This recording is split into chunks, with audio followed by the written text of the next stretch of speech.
So phone tapping విషయంలో ఆ ముఖ్య ఆ ముఖ్య నేత చెప్తేనే మేము చేసామని చెప్పి చెప్తున్నారు కదా. ఆ ముఖ్య నేత అంటే ఎవరు? కేసీఆరా, కేటీఆరా, హరీషా, లేకపోతే సంతోషా, లేకపోతే ఇంక వీళ్ళు కాకుండా ఇంకెవరన్నా ఉన్నారా? వీళ్ళు కాకుండా వేరే వాళ్ళు చెప్తే ఒక ఐజీ స్థాయి అధికారి కింది వాళ్లకు ఆదేశాలు ఇవ్వడం అనేది హైలీ ఇంపాసిబుల్, జరగదు అది. కేసీఆర్ చెప్పినరా, లేకుంటే కేసీఆర్ ఆయన నమ్మిన బంటుకు చెప్పి ఈ 2-3 వ్యక్తులే ట్యాప్ చేయమని ఆయన ఏమన్నా ఆదేశాలు ఇచ్చిండా, లేకుంటే ఆయనకు తెలియకుండా ఎవరైతే మొత్తం షాడోగా నడుపుతున్నారో వాళ్ళు ఎవరి ఇంట్రెస్ట్ ప్రకారం వాళ్ళు ఎవరి పేర్లు వాళ్ళు ఇచ్చేసుకొని వీళ్ళకు ఆదేశాలు ఇచ్చిండ్రా అనేది బయటకు వస్తుంది. అంటే ఇప్పుడు కేసీఆర్ని అరెస్ట్ చేయడానికి మొత్తం ఇన్వెస్టిగేషన్ జరుగుతున్నట్టు అనిపిస్తుందా మీకు? ఏదైనా జరగచ్చు అండి, ఎందుకంటే ఇది మామూలు విషయం కాదు రావు గారు. ప్రణీత్ రావు తోటి స్టార్ట్ అయింది మేడం, ఆ తర్వాత భుజంగరావు, తిరుపతి అన్న, ఇప్పుడు రాధాకిషన్ రావు, పారిపోయిన వాళ్ళు ఇంకా ఉన్నారు. సో వీళ్ళందరూ కలిసి చెప్తుంది ఒకటే కదా, ఎవరో ఎక్స్-పర్సన్ చెప్పారు మేము చేసాం, ఆ ముఖ్య నేత చెప్పారు మేము చేసాం అంటున్నారు. అంటే దట్ మీన్స్ ఆ ముఖ్య నేతని ఎవిడెన్స్ తోటి పట్టుకునే దిశగా వెళ్తున్నట్టు అనిపిస్తుందా ఈ మొత్తం వ్యవహారం? డెఫినెట్గా ఎవిడెన్స్ ఇప్పుడు వీళ్ళు చెప్పిన దాని ప్రకారం అయితే మాకు ఆదేశాలు ఈ వ్యక్తి నుండి వస్తే మేము చేశాము ఆ వ్యక్తి నుండి వచ్చింది అన్నప్పుడు ఎవిడెన్స్ ఉన్నట్టే కదా.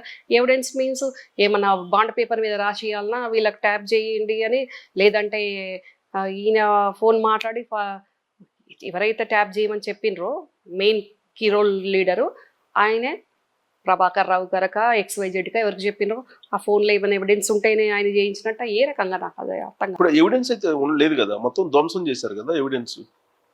అక్కడ ఎవిడెన్స్ లేదు, కేవలం వాంగ్మూలాలే ఉన్నాయి ఇప్పుడు. అంతేనండి, వాళ్ళు అంత డిస్ట్రాయ్ చేసేసినాము ఏం దొరకది అని అనుకుంటున్నారు. కానీ తప్పు జరిగినప్పుడు ఏదో ఒక రకంగా ఎక్కడో దగ్గర డెఫినెట్గా దొరికిపోద్ది. కానీ అది ఏది డిస్ట్రాయ్ అయి ఉంటుంది, తెలివిగా ఎవరు బయటికి రాకుండా డిస్ట్రాయ్ చేయించి ఉంటారు, తప్పు చేయని వాళ్ళని ఇరికించే విధంగా తెలివిగా ఏ రకంగా చేసి ఉంటారు అనేది ముందు ముందు తెలుస్తుంది. అది సో ఇది ఫైనలైజ్ అవుతుందా, మధ్యలోనే వీగిపోయే ఛాన్స్ ఉంది? ఎందుకంటే నేను ఎందుకు అడుగుతున్నా అంటే ఈ క్వశ్చన్, ఫార్ములా రేస్లో 50 కోట్లు ఏదో తీసుకున్నారు కేటీఆర్ అనే ఒక ఆరోపణ వచ్చింది మధ్యలో, దానికి సంబంధించి కూడా ఏదో కంప్లైంట్లు ఉన్నట్టుంది. ఇంకా అది పోయింది, మళ్ళీ ఇప్పుడు ఇది వచ్చింది, ఒకటి పోయిన తర్వాత ఒకటి వస్తుంది. మరి ఏంటి అసలు ఇది? పోలేదు రావు గారు, ఫస్ట్ అది వచ్చింది, ఆ తర్వాత అనుకోకుండా ఇది వచ్చింది. ఇది వచ్చేసరికి ఇది చాలా పెద్దది, ఇది ఏదో చిన్న విషయం అనుకునేసరికి తీగలాగితే డొంక కదిలినట్టు ఇది చాలా ఎక్కడికో వెళ్ళిపోతా ఉంది ఈ అంశము. ఇది చాలా చాలా పెద్దది, చాలా పెద్ద దాంతో పాటు చాలా జీవితాలను, చాలా పొలిటికల్ కెరీర్ ఉన్న వాళ్ళను కానీ ఏ ప్రొఫెషన్ల వాళ్ళను నాశనం చేసే విధంగా ఈ ట్యాపింగ్ జరిగింది. వాస్తవంగా ఇప్పుడు ఏ పొలిటీషియన్స్, ఏ సెలబ్రిటీలు, ఏమంటారు బిజినెస్ మ్యాగ్నెట్స్ వాళ్ళందరూ వదిలిపెట్టండి, ముఖ్యంగా మొన్న 46 ఏండ్ల వయసులో ఒక ఉద్యమకారునిగా ఒక పార్టీ అజెండా సృష్టించిన కేసీఆర్ అనేట ఆయనను పతనం చేసే విధంగా ఈ ట్యాపింగ్ జరిగింది. కేసీఆర్ని పతనం చేసేదానికినా? మరి చెప్పిందే కేసీఆర్ అంటున్నారు కదా చాలా మంది, కేసీఆర్ చెప్తే ఇదంతా జరిగిందని. ఎవరు అన్నారు కేసీఆర్ చెప్తే అని? ఎవరు చెప్పారు? ముఖ్య నేత అంటే ఇంకా ఎవరు అనుకోవాలి, ఆయన్నే కదా. రావు గారు ముఖ్యనైతే అందరు అదే అనుకుంటున్నారు, కేసీఆర్ కావచ్చు అని. కానీ కేసీఆర్కు తెలియకుండా జరిగినవి ఎంతో ఉంది. సో అంతఃపుర రహస్యాలు చాలా ఉన్నాయి అంటారా? చాలా ప్రగతి భవన్ రహస్యాలని కాదండి, అసలు అది ఫామ్ హౌస్ రహస్యాల ఏ పేరు పెట్టినా తక్కువే. సొంత భార్య మీద ట్యాపింగ్ చేయించుకున్నాడు అని అంటే ఇక వాడు ఎంత నీచ నికృష్టుడు, వాడు ఎంతకైనా ఇక నిన్న రేవంత్ రెడ్డి గారు ఒక మాట అన్నట్టు ఇక వాళ్ళకు నేను ఒక ఆడపిల్లని ఆ పేర్లు పెట్టలేను కానీ అంత దరిద్రులు వాళ్ళు. ఇంకా ఇప్పుడు కేసీఆర్ని అంటే రాజకీయంగా భూస్థాపితం చేయడానిక, లేదంటే అసలు సీఎంగా లేకుండా చేయడానిక, ఏంటి అసలు వాళ్ళ ఉద్దేశం? కేసీఆర్ టార్గెట్ చేశారు అంటున్నారు మీరు ట్యాపింగ్ లో. డెఫినెట్గా అండి, ఇప్పుడు మీరు నేను మనం మహాభారతం గురించి విన్నాం కానీ మనం చదివాం కానీ చూడలేదు లైవ్ లో. మహాభారతము అవును. పురాణం స్టోరీ గురించి. అప్పుడు శకుని ఏం చేశాడు, వీళ్ళ సైడ్ ఉన్నట్టే వండుకుంటూ వీళ్ళని నాశనం చేసేసాడు. అట్లనే ఈ శకుని గాడు కూడా పెద్దనాన్న పెద్దమ్మ పెద్దనాన్న పెద్దమ్మ అనుకుంటా ఈరోజు పార్టీని లేకుండా చేసేసి వాడు ఏదైతే చేసుకోవాలనుకున్నాడో వాడు అల్టిమేట్గా చేసుకున్నాడు. అవసరమైన రోజు వాడి గిటాన్ అవ్వడానికి ఎక్కడైనా అప్రూవర్ అవుతాడు, ఎక్కడైనా సరెండర్ అవుతాడు. వాడు వాడు ఎట్లా అంటే పండ్లు ఇచ్చిన చెట్టుని నరికేసిండు ఈరోజు. దీని అల్టిమేట్ గోల్ ఏంటి అతనిది?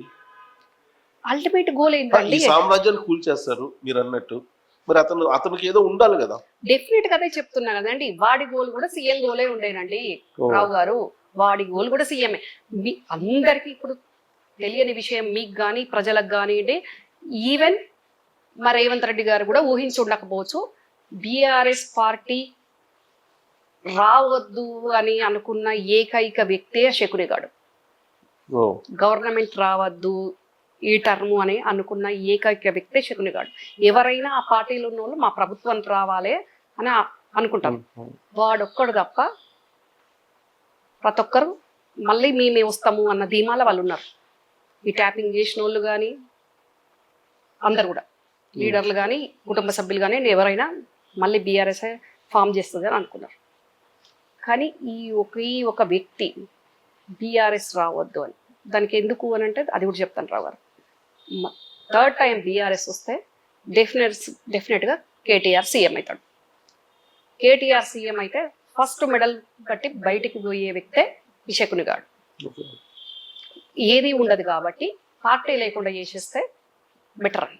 మీకు ఇంకొక సింపుల్ ఎగ్జాంపుల్ కూడా చెప్తారా గారు. స్టిల్ ఇప్పుడు కూడా ఇంత ఏ రకంగా నష్ట నివారణ చర్యలు తీసుకున్నా పూడ్చుకోలేనంత గతంలో కేసీఆర్ గారు అన్నారు కదా మీ మీడియానే 10 కిలోమీటర్ల లోతు పాత్ర పెడతానన్నారు కదా ఒక సందర్భంలో. 10 కిలోమీటర్ల కాదు, ఈ రోజు 10,000 కిలోమీటర్ల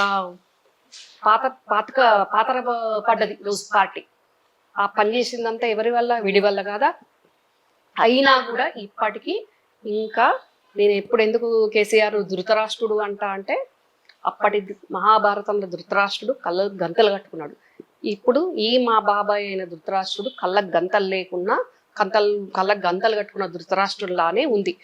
ఎందుకంటే ఈ శకుని గాడు స్టిల్ ఇప్పుడు కూడా మొన్న జడ్జికి కవిత తీహార్ జైలుకి వెళ్ళినాక జడ్జి గారు చెప్పారంట కదా, ఏవో బుక్స్ పెన్నులు స్పెక్స్ ఇంటి భోజనము అవన్నీ ప్రొవైడ్ చేయండి అని.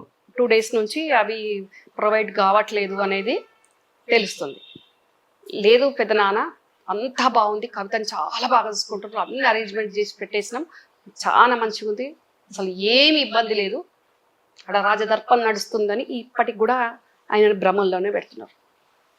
కవిత ఇష్యూలో కూడా స్టిల్ ఇప్పుడైతే అది లేటెస్ట్ ఇష్యూ కదా రావు గారు. ఇప్పటికి కూడా కానీ పిటిషన్ వేశారు, అది కోర్టుకి పిటిషన్ వేశారు. నాకు ఏదైతే కోర్టు ప్రొవిజన్ కల్పిస్తుందో అది నాకు జైలు సూపరింటెండెంట్ ఇవ్వట్లేదు అని చెప్పి. అదేనంటే వేసింది, కానీ మీడియాలో వచ్చిందంత రాంగు. మీడియా వాళ్ళు ఏదో వాళ్ళ రేటింగ్ పెంచుకోవడానికి అన్ని ఇట్లా చూపిస్తున్నారు. ఇదంతా రాంగు, కవితకు అంతా బాగానే ఉంది, కవితకు మంచిగా అక్కడ బాగా నడుస్తుంది అని ఇంకా కూడా స్టిల్ ఇప్పటికి కూడా ఈ నిమిషం వరకు కూడా ఇంకా కేసీఆర్ భ్రమల్లోనే ఉంచిండు వాడు. కవిత అరెస్ట్ కూడా అతనే ఉన్నాడా?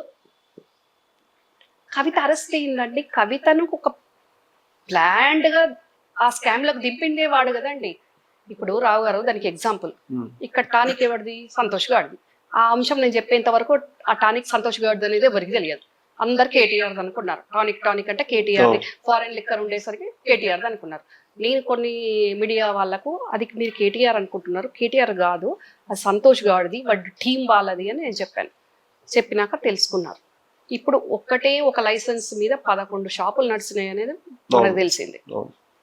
అంటే ఇక్కడ ఒక లైసెన్స్ మీద 11 షాపులు తీసుకుంటే ట్యాక్స్ ఎంత కొట్టినాము, ఏ రకంగా మార్జిన్స్ వస్తున్నాయి, ఇక్కడ ఓన్లీ తెలంగాణలో ఇంత ఉంది, లిక్కర్ మీద ఇంత సంపాదించవచ్చు ఈజీగా. ఇప్పుడు నీ గోల్ సీఎంఏ కదా, నువ్వు మంచిగా ఢిల్లీలో ఎట్లాగూ నువ్వు సీఎం బిడ్డవు, నువ్వు ఆల్రెడీ ఎక్స్ఎంపీవి, నీకు ఉంటుంది ర్యాప్. కాబట్టి అరవింద్ కేజ్రీవాల్ లాంటి ఆయన్ను మనం ఈజీగా డ్రాప్ చేయవచ్చు అని కవితను డైవర్ట్ చేసేసి ఇక్కడ ఉంటే కవిత సంతోష్ వాళ్ళిద్దరు ఒకటే శకునిగాడు. ఇప్పుడు శకునిగాడికి హరీష్ అయినా రైవాలిటీ ఉంది, కేటీఆర్ అయినా రైవాలిటీ ఉంది. వీళ్ళిద్దరిని ఇక్కడ చూసుకుంటే నాకు ఈజీగా, ఇక్కడ వీళ్ళిద్దరిని చూసుకోవడం ఈజీ. కవిత ఇక్కడ ఉంటే ఇబ్బంది. కవితను డైవర్ట్ చేసి ఢిల్లీ దారి పట్టిస్తే ఇక్కడ నా పని నేను చేసేసుకోవచ్చు అనే దాంట్లో కవితను అట్లా ఆ రకంగా డైవర్ట్ చేసేస్తే కవిత వెనక ముందు ఆలోచించుకోకుండా ఒకటి, వీడు ఎంతసేపు నువ్వు సీఎం కావాలంటే డబ్బులు కావాలి, ఒక్కొక్కరిని 100 కోట్లు పెట్టి కొనుక్కోవాలి అనేది ఆ చెప్పడంతో ఆ పిచ్చిలో, ఆ సీఎం కుర్చీ పిచ్చిలో పడి ఈ స్కామ్లకు కవిత దిగిపోయింది. సో కవితకి సీఎం కావాలని ఎప్పటి నుంచి ఉంది? ఈ మధ్య కాలంలో వచ్చిన ఆశ, లేదంటే అంతకుముందే గోల్ ఉందా ఆవిడకి? అంటే సీఎం అనేది ఇప్పుడు ఎప్పుడైతే ఈ ఫస్ట్ టర్మ్ గవర్నమెంట్ వచ్చిందో 2014 కేసీఆర్ సీఎం అయిన పంచేలి ఇంకా నేనే కేసీఆర్కి తెలంగాణకి ఫస్ట్ సీఎం నేనే కావాలి, మహిళా సీఎంని, మా నాన్నది కూడా నేనే కావాలి వారసురాలిగా అనేది పిచ్చి పట్టుకుంది. కానీ ముఖ్యంగా పొలిటికల్ పిచ్చి బాగా ముదిరింది ఎక్కడ అంటే 2005లో కేసీఆర్ గారు అప్పుడు